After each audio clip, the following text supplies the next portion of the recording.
In today's episode, we talk random stuff pulled from our butts, the news, and Alaska. Get ready for another random quizzical episode of You're Not My Father. It's here.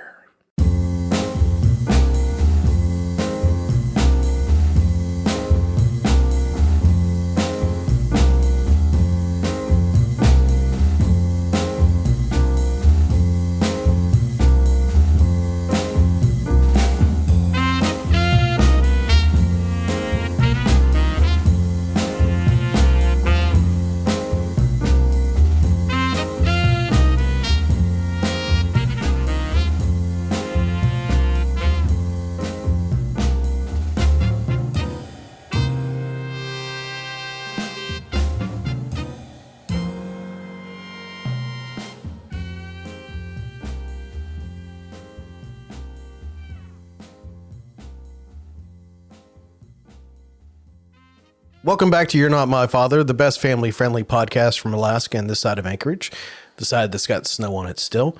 I'm your host, Thomas Brando Greenman. Every week, we share fatherly advice, humor, insights, and interviews to help you help yourself and your family.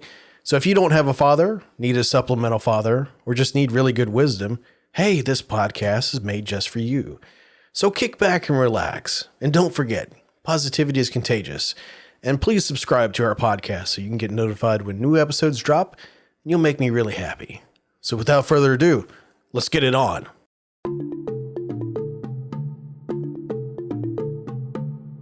Today's show is not sponsored by or supported by Google, but if it was, I'd be rich. But if you're rich and you have money to burn and you want to burn with it by using us as your spokesperson, feel free to leave us a comment at our new website, YNMFshow.com.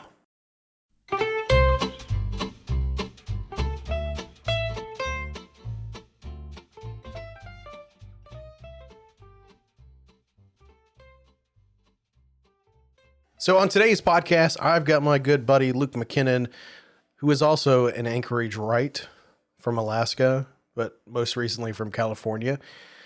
Welcome back to the show, Luke. How y'all doing? How y'all doing? Sounded Texan, not Californian, but I don't want to sound Californian anymore anyways. Does California have an accent?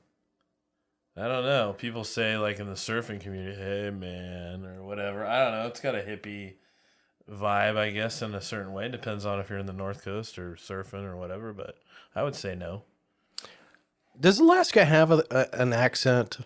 Well, I mean, if you don't want to go down the route of a native Alaskan, then maybe you could say they have accents because just where they grew up in the cold, and maybe they just changed the way they spoke that way. I don't know. Yeah, it's kind of weird. Like I feel like some people, obviously natives have a particular way that they speak, I think, and it's not always the case. I mean, not at all. I've got a few native friends who, you couldn't tell from their voice. And then there's some that, well, yeah, there's definitely English isn't that first language.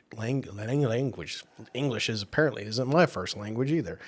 Other people outside of, in Anchorage and whatnot, we're such a melting pot. I don't think that there is one particular accent, but with people that have lived here for a long time, I feel like there's something there, but it's probably like what? Like a Midwest accent or something like that. It's almost like not quite a Fargo accent. We got a lot of Midwest, Michigan, Minnesota, Wisconsin. So you do hear it sometimes. Yeah. People that grew up there for 30, 40 years and came here, I guess. And yeah. And you got Texans, you got Oklahomans, you got a lot of oil workers still. So, yeah. There's definitely a lot of Southern people coming to represent. I wouldn't say there's a whole bunch of us here, but seems like more every day. Speaking of that whole melting pot, you've got Samoans, Koreans, Latinos, Filipinos, just so many people Russians. Russians, Ukraine. Definitely. I know several people from Ukraine. Slovakian. Yep. And people from Alabama, too. I mean, Ain't nobody got time for that. ain't nobody got time for Alabama. I could say that because I used to live in Alabama for a while. And my wife's from Alabama. So if anybody can make fun of Alabama, it's me.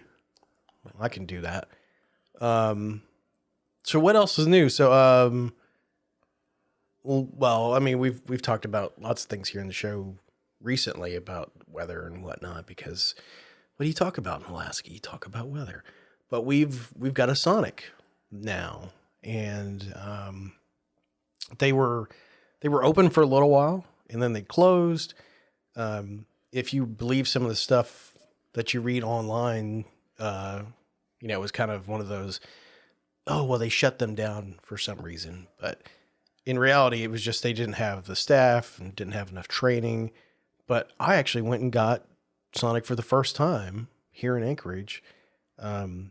Was it Saturday? I think it was Saturday. How long was the wait?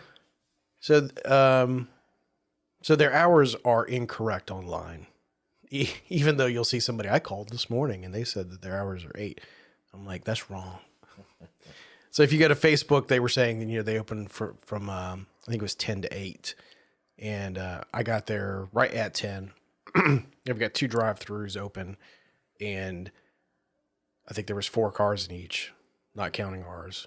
And it took probably 10 minutes, but the food was pretty good, for what it was.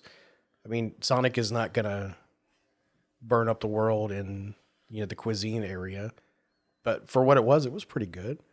I mean, I got my Route 44 cherry limeade and a foot-long coney and some tater tots, and it was great. I had a ball. That was my breakfast and lunch that day. Nice. I think the kids got some shakes or whatever, but it's one of those converted buildings. So they have the overhang, I guess, the roof for the stalls that you pull up in, and the bellhops are supposed to come out and serve you. And it doesn't extend all the way to the building. So if you got on the sidewalk here in the ice and snow, you'd slip and fall. But what was really interesting to me was that the drive-through was so incredibly narrow. You might have had like 2 or 3 inches on each side of your wheel well in your vehicle. Jeez. And so the only thing I could think of was, hey, when it becomes winter, like you're just going to slip and slide all over the drive-through and probably hit the signs. Great. And then also at the pickup windows, there's no overhang there either. So when it's raining or anything else like that, guess what? You're out of luck. It's on you. It's on you. Yeah. So, but honestly, I'm just thankful I can get a Route 44 cherry limeade. I thought about having vodka in my cherry limeade, but it was a little too early for that. Start the day off right. Yeah. Yeah. Have you made it over there yet? I'm assuming you probably haven't. No, went to the one in Wasilla, which, if viewers don't know, I'm sure Brando's probably talked about it. Or Thomas, I'm sorry. Either one. I ratted his other name. It's okay. It's in my intro, for crying out loud. Okay. So, I've been out to the one in Wasilla. I went to ones in California. They're definitely known for their drinks, their shakes, everything else. And a lot of people love the cheesy tater tots, I guess. Yeah. So that's probably the main thing you think about when you go there. Well, the one in Wasilla, the food doesn't seem like it's quite up to par. Like, I'm working in a restaurant-related industry. A lot of restaurants go through that initial, okay, where we're just kind of getting our feet under us, and, we're not quite there yet. This one's been open for, I don't know, 2 years now, at least. Yeah. And I don't think they've quite gotten it right yet. So I was happy that, Anchorage tasted better. It's kind of funny. There's another chain that's opening up. It's south of the border. Have you heard of this? The Mexican restaurant? Yeah, I've never had south of the border actually. Me neither. I've heard of 'em. I've seen the branded chips and salsa Sure. in Fred Meyer, and they're pretty good. Yeah. But apparently, it's going into the old Fire Tap out there at the Cottonoo Center. Okay. Yeah. So, you know how it is up here. If there's some new chain restaurant that opens, you'll never be able to get into it, for a while, or you have to go in there some really odd hours. At least 3 months, probably. Yeah. It was like Raising Cane's was so popular they had to put in a second one, and they're both still slam busy. That's what happens when you're open till about 1 a.m. I think. Yeah.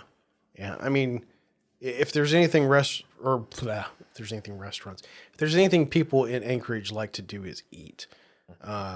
It's like even Dave and Buster's. I mean, people still go in there and eat, and honestly, the food's not bad. But it's certainly not. Yeah, I had some customers think, hell, this is going to hurt our business. Actually, I don't think it has. It's probably made their business better. Yeah. Competition, downtown versus midtown is kind of a big deal. Definitely. Most of our listeners are probably not in Alaska. So Anchorage it's a big town-ish, I guess, relatively speaking. I mean, you know bigger places than I do. Very spread out for close to 300,000 people. Yeah. So, yeah, I mean, you go to other places. You go to Southern California, Los Angeles, San Francisco. Millions of people sitting around, stacked city on city. So, definitely spread out, rural, mountains all around us that we see every day. Live in a fantastic place. Yeah, it's definitely. It's big, but I mean, I really kind of feel like it's a small town kind of vibe. Yeah. Everybody kind of knows what's going on. Sure. Ish, I guess. There's very distinct neighborhoods. Mm-hmm. It's not like LA where like there's a sign and that's how you know that you're in another neighborhood. Here it's like it's almost like little cities, if you will. There's not a whole lot of contiguousness, I guess, if that's a word. No. I kind of feel like it is. But yeah, I mean, for you people that have never been to Alaska or don't know a whole lot about Anchorage, it is the most populous city in Alaska.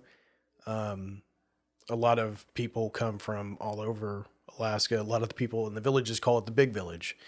So they'll come in and have fun. And that's pretty indicative. Even some of the outlying cities and communities, people will come in to hang out in Anchorage for a while. They'll go shopping at Costco, which we have two. Right. Yeah. We used to have two Sam's. We had two Sam's Clubs and two Costco's, which sounds excessive for our little town, but honestly, we could probably use at least one more Costco, if not two. Yeah. Just they're so busy. And part of the reason for that is people will come in from these other areas and they'll come and buy. And if Costco doesn't have, if the parking lot's not full, like it's closed. Yeah. Honestly, I don't really even like going to Costco because of that. I'm kind of OCD when it comes to, I don't want to be parked on top of somebody and then have to fight some little old lady who jams her cart into my cart because I'm the bad guy for just being polite. I don't know. You got to have your head on a swivel in a Costco for sure around here. You get slammed into. Yeah, I feel like our Costco's bring out the rudest people. Yeah. It's almost like some kind of football match, I guess, like where I'm going to get this deal before you. And I really don't understand it. Speed shopping. I guess. A lot of the places I've gone to in the South, like Sam's or whatever, you just kind of casually go in and get your stuff and get gone. But I don't know. It's a different place. So I think we talked about it on the show last week, but the Oscar slap heard around the world. Yeah, the things that go on in Hollywood, but Will Smith and him resigning from the Academy, does it do much for him? That he resigns or whatever. We're still talking about rich people, like super rich. If he stopped working today, he'd be better off than anybody. Elon Musk just got the largest share of Twitter the other day, so right. Yeah, I don't think I'm really complaining about people that are rich or whatever. If I had a lot of money, I wouldn't slap somebody. I might buy Twitter, I'd probably, I don't know. If you're talking about being rich and powerful, I think I would want to make change. And I can't say what somebody should or shouldn't do, but I feel like Elon Musk is doing a lot of good things for change, like Starlink. Starlink, although, there's people that have, said bad things about that. It's polluting, our sky, and it's creating a bunch of, space hazards and garbage and whatnot, admittedly. But, I don't know, like his patents on all the electrical stuff, is really changing things, but they talk about all the pollution and, how much it actually costs to create a battery, and that it doesn't actually offset, things like coal and whatnot. Sure. From what I've heard, I'm not an expert on it. Sure. Now we got to recycle batteries. How are we doing that? They're toxic. Right. Well, I think one of the shows I watched, I think it was 60 Minutes or something like that. They were talking about how easy it is to recycle battery into a newer battery. Yeah. Okay. Instead of having to strip mine all these different elements and whatnot out of the earth. Sure. Yeah, I don't know. Like, to me, things change so quickly now. It's hard to really understand like where you should be. It's true. And especially in the past couple of years, it's like, who trusts anything when it comes to the news, or, there's so much of that. Like, you've seen it. Luke's been here. Like, we ate dinner together and he saw how disobedient my son's been tonight and just questioning everything. It's not to say that questioning things is not bad, or, it's a good thing. But whenever you question everything just arbitrarily, just for the hell of it, there's something wrong there. That's all the time now. Right. All the time. So we were watching a YouTube video where this, I don't know what you would call it. The first word that comes in my mind is civil rights, but it wasn't civil rights, but maybe, First Amendment rights, that type of stuff. And all he was doing was harassing the police, just left and right. And, I guess the premise of what he was doing was from a free press standpoint, but, he was doing it in a way that was disruptive to the police officers whenever they're actively working something, very dangerous. And just, I don't know. It was just, it felt like a lot of the wrongs that are out there. And I'm not saying that, pro police or whatever, which, all cards at the table, I am pro police. But I'll say it this way. I'm pro people helping in the community. And, there's bad cops out there. Yep. There's bad people out there in general. But overall, people out there risking their lives to take care of you in your community, you have to want to be on their side. We got to look at the greater good. We're not doing enough of that. Right. Yeah. And my idea on law enforcement is more of like you're helping people in the community, not just out there busting skulls and trying to be some crazy 80s movie or whatever. You're being an ambassador to people that need help. And I've seen more of that from Anchorage Police Department. Yeah. It's absolutely. great. Actually, I went with a cop. Yeah. Yeah. I went through the Anchorage Citizens Academy. And, I went in there as a way to kind of reconnect with my father who was in law enforcement. But there were definite people that were anti-law enforcement in the class. And you could even tell by the end of the class, essentially, that they weren't as hardlined as what they were when they first came in. That they kind of softened their stance and they really understood what it means to be a police officer in a town like this. Yeah. So, I mean, we have a very diverse community in Anchorage. I mean, probably one of the most diverse communities out of anywhere, honestly. Yeah, and I'll say, I mean, I've seen them wait out a suspect as opposed to just screw it, we're going to come in and shoot him. Lethal force, yeah. Right. Yeah, it's true. They try a lot of less lethal means for sure. Even though you're not trained to do that per se, it's all reactionary in how you perceive a threat coming after you. Yeah, and there's even a department where they actually go out and cross-train other officers to deal with people that have mental issues. And throughout our city, we see a lot of people that are, they're the addicts. They've got mental illnesses. It's a lot, and you just can't slap the cuffs on them and throw them in jail and expect them to get better.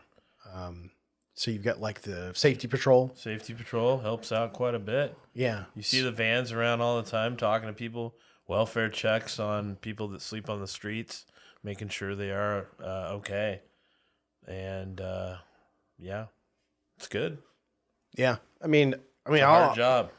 I'll admit, I mean, I've always thought that Anchorage has a really high crime rate. And I think,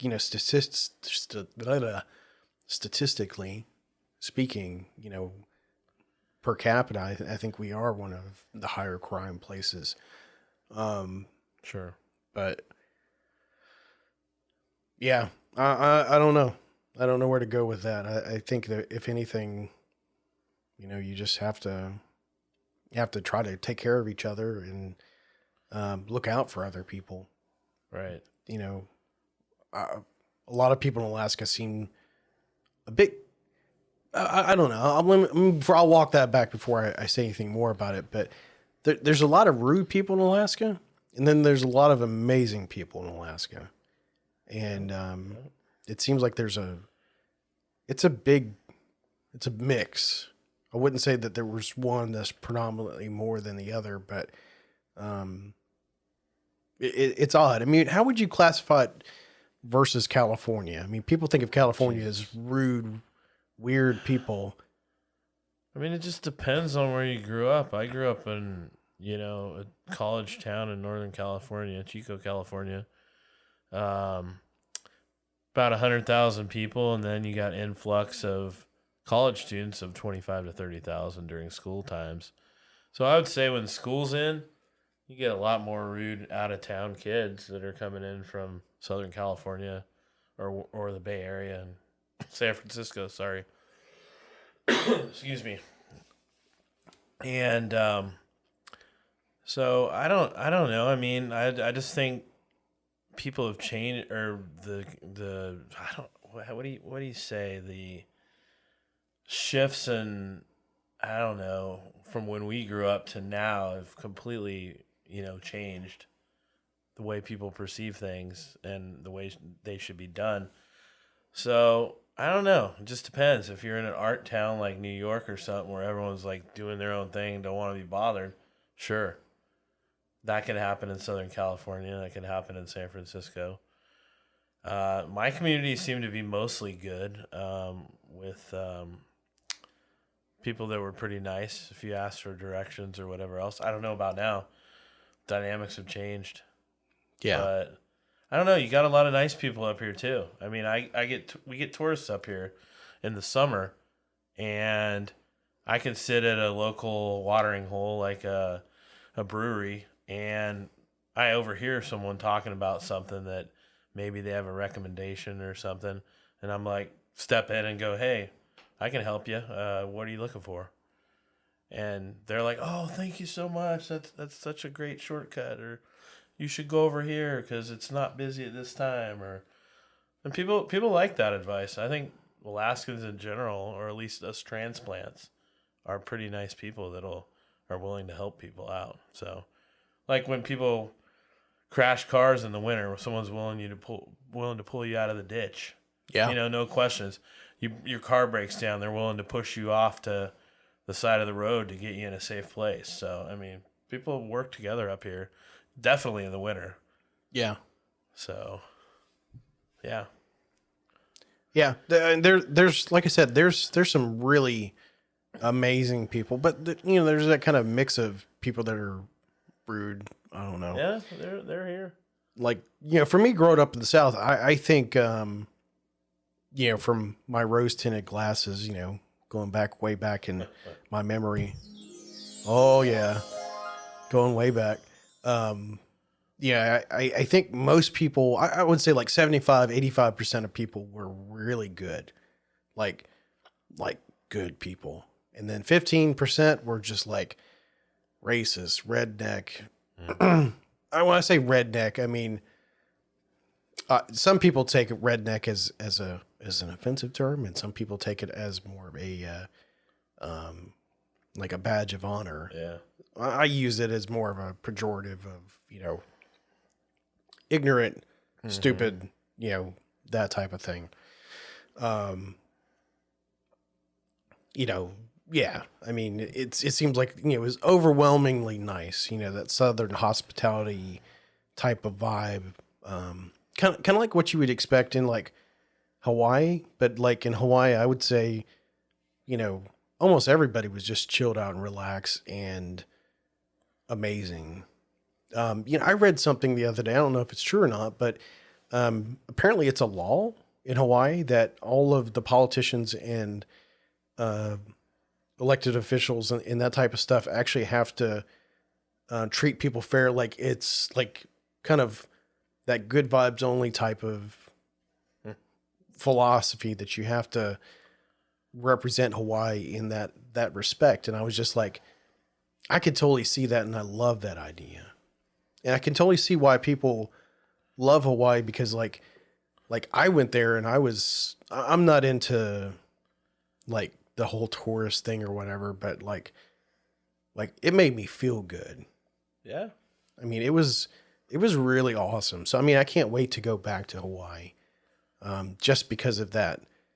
Like I felt relaxed, except when I was driving in Honolulu. Take that. Yeah. That's a bit crazy. But outside of that, everything was just really cool, laid back, just kind of, it was just feel good. It was really, really cool. And I would say like the South has a big element of that, but it's not as pervasive or well known as like what Hawaii is by any means. Yeah, not at all. So spring has sprung, sorta. Other than what? Yesterday it snowed.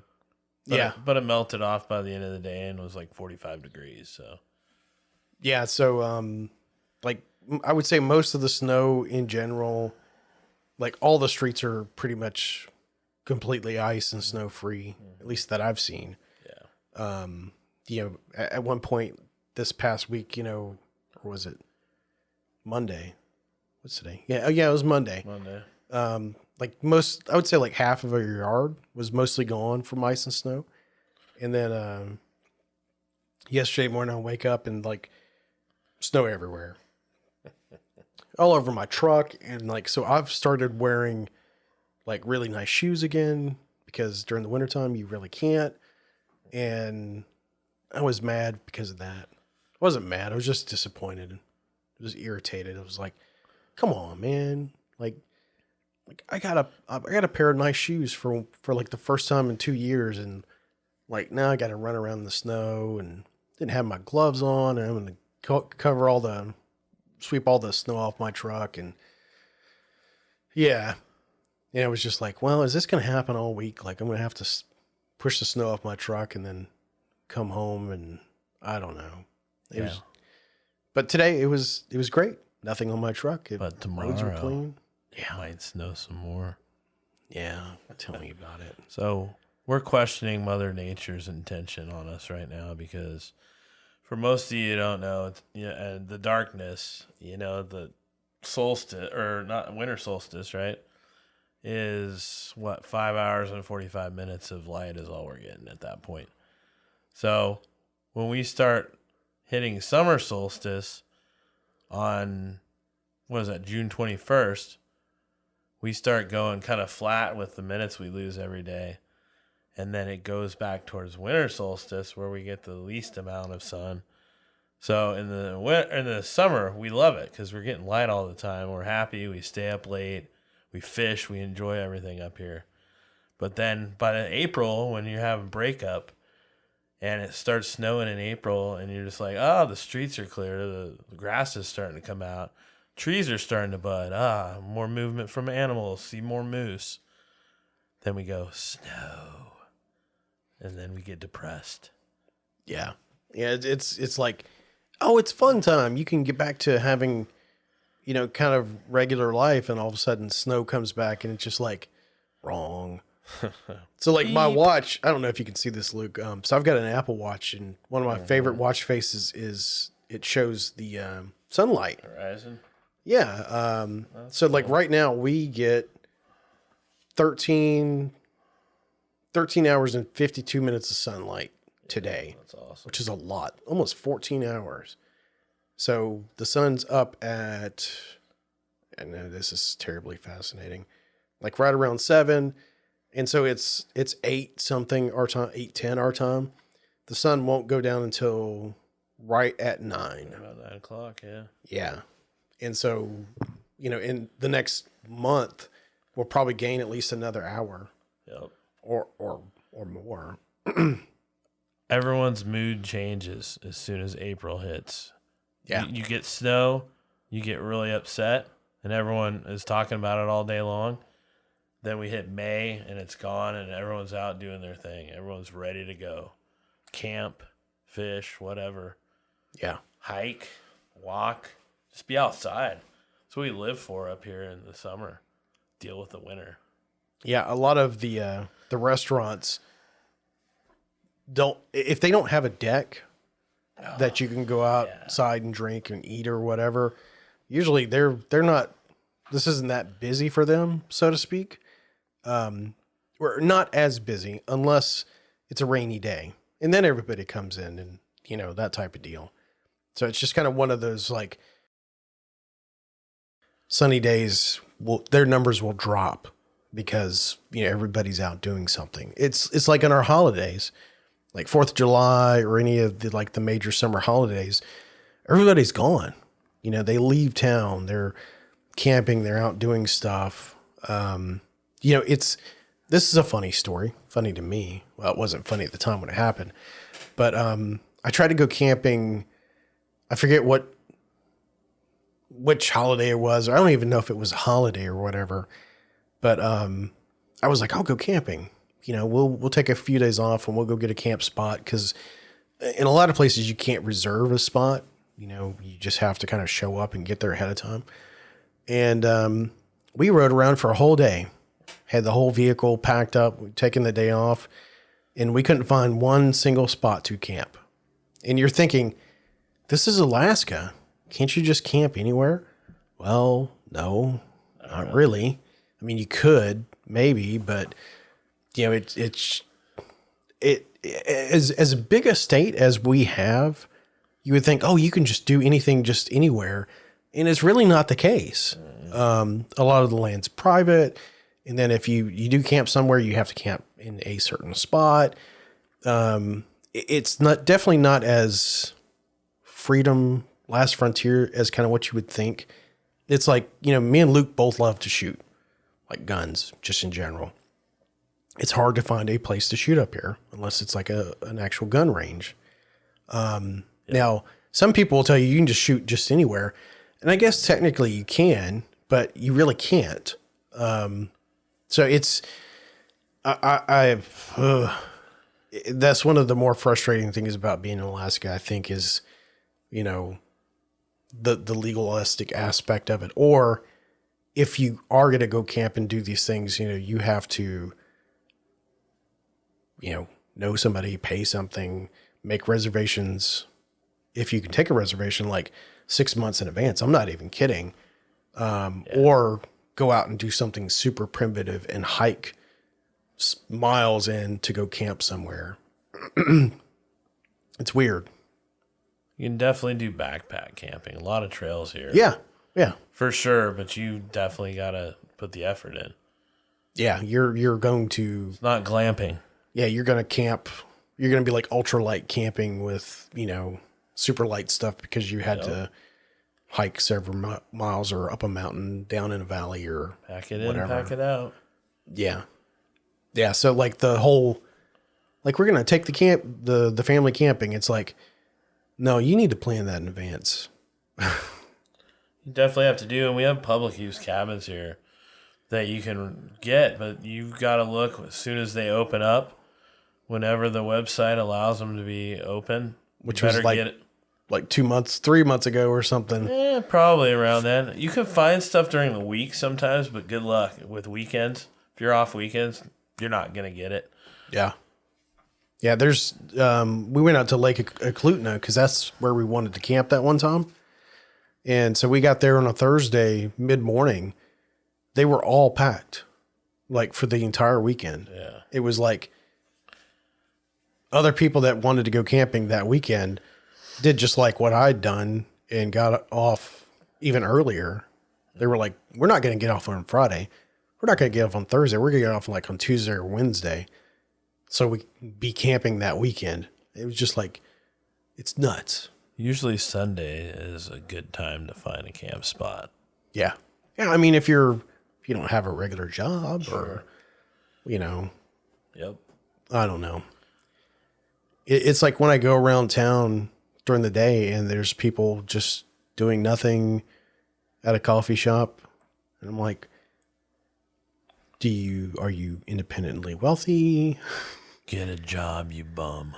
Or, and some of these people don't look like kids, I guess, or I don't know, but it seems pretty amazing, like I want to do it. Like I want to sit in a coffee shop and chill out and whatever. I don't know. Like and this is before the pandemic, before, people had money and, that type of stuff. I really don't know. They could be seasonal employees. They could just be tourists, but I'm like, I want to be one of those people. I want to drink coffee. I think if the summer turns out with flights up here, because we usually have 3 international flights for people that don't know. One would typically come out of Reykjavik, Iceland, but that got canceled for the whole season. As opposed to Reykjavik, Alabama. Oh, there's a Reykjavik, Alabama? No, I'm just making a joke. Oh, okay. It was a bad joke. Ta-tum. And the other 2 are out of Germany, out of Frankfurt. And if people don't know right now, they should know what's going on in the world in the Ukraine with Russia, but right now the fuel coming into Germany is from Russia. So that could put a damper on our summer with tourists coming from Germany or getting to Germany to come to Alaska. And also cruise ships.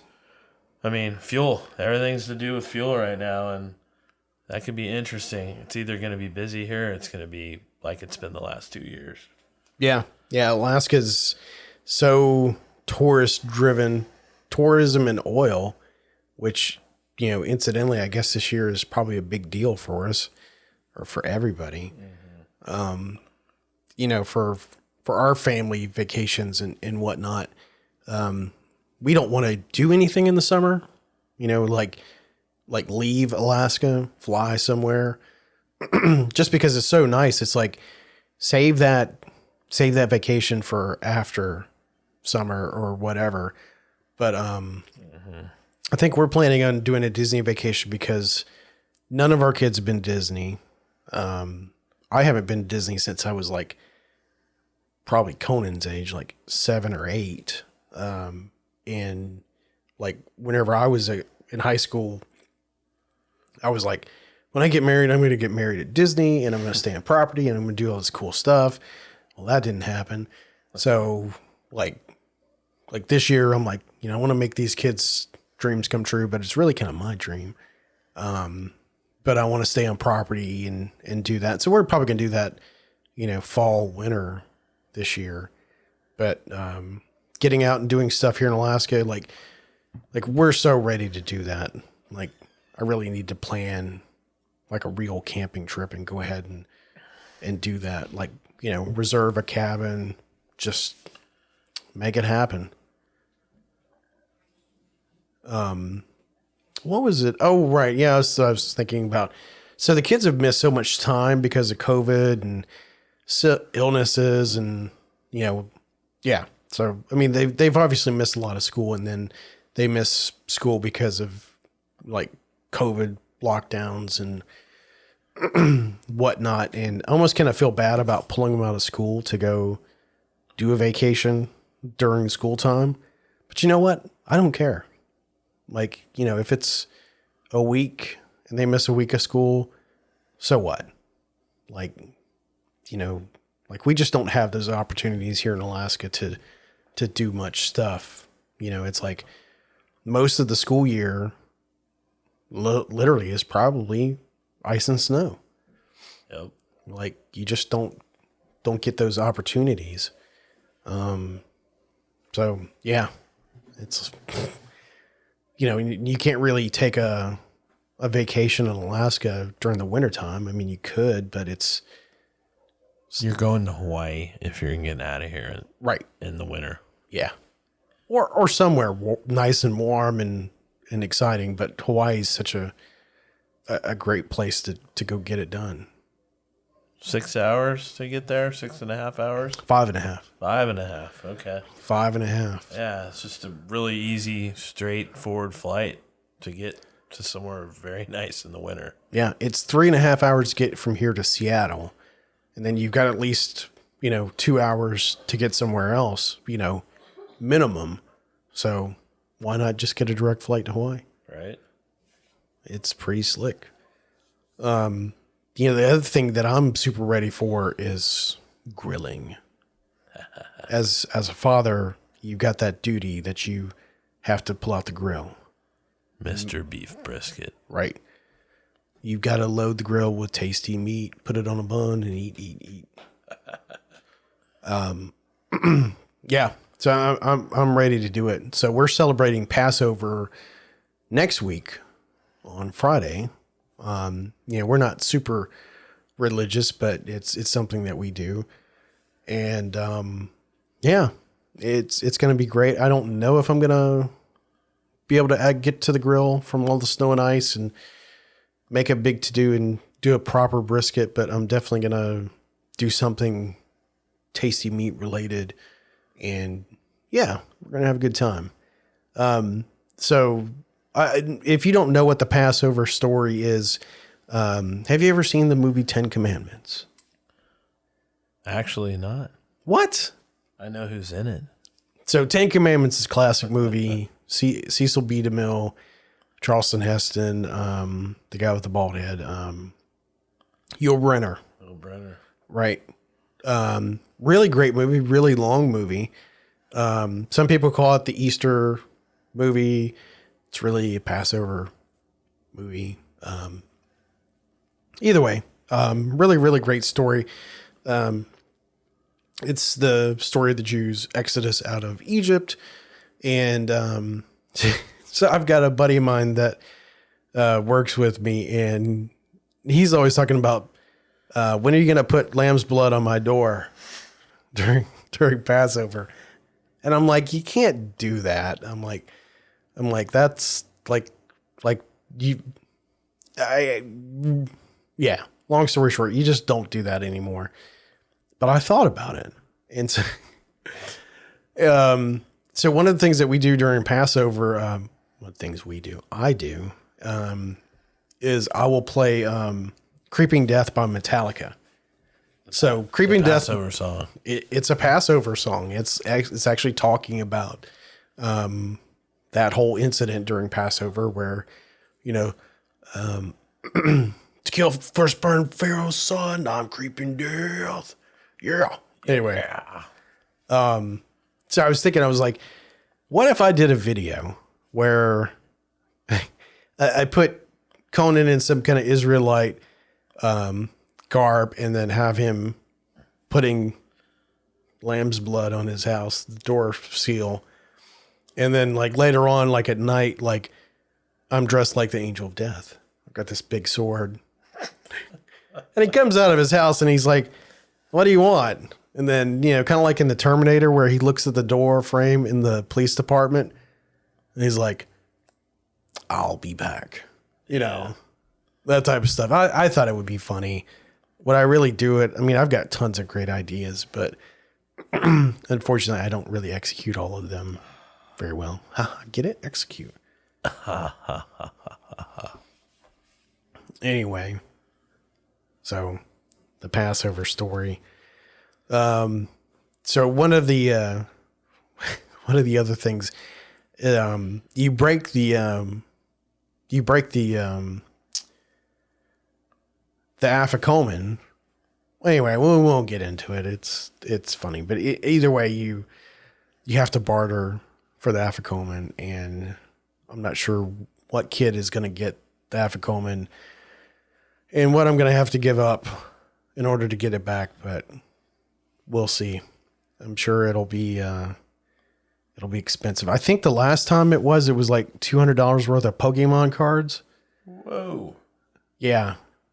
Well, I think he wanted 200, but somehow or another I got a good deal on it, and it ended up being 100. So I felt like I did my fatherly duty.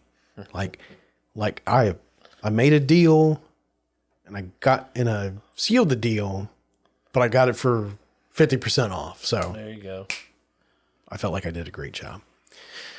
Well, that's it. I how much more random stuff can you get out of this podcast? I think we've randomed the hell out of this podcast.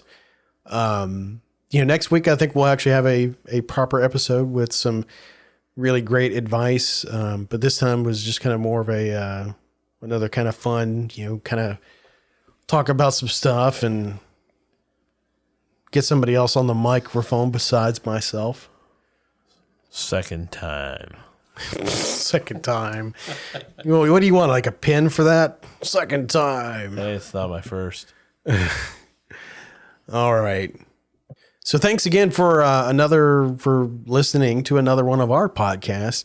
Be sure to subscribe to us and get your weekly dose of You're Not My Father. We're available on Apple, Google, Spotify, Anchor, and more.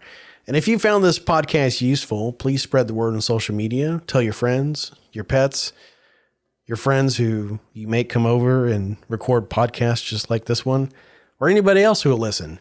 So that's it for us from You're Not My Father. Remember, if you're a fan of us, then we are a fan of you. Take it easy, stay positive, and remember, good vibes only.